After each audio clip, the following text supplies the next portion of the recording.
There have been mass protests in China over strict COVID-19 lockdowns. Thousands took to the streets in several major Chinese cities over the weekend.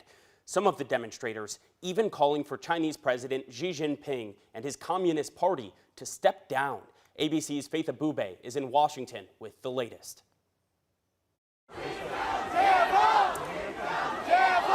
Growing anger over China's strict zero-COVID policy, sending thousands into the streets in rare mass protests across major cities. The demonstrators clashing with police over the weekend, demanding an end to COVID restrictions.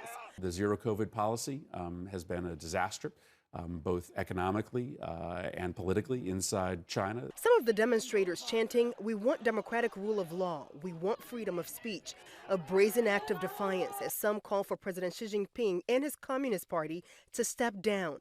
Many of the protesters holding up blank pieces of paper, a symbol against censorship. It was this deadly apartment fire last week that triggered the demonstrations. Residents claim barriers put up due to COVID restrictions blocked fire trucks from getting to the victims, something the Chinese government has denied. 10 people died, including a 3-year-old child. It is unimaginable that they will try to resolve the issue by backing down. Overnight, the government instead doubling down on its zero-COVID policy, writing in a newspaper commentary, quote, "Facts have fully proved that each version of the prevention and control plan has withstood the test of practice."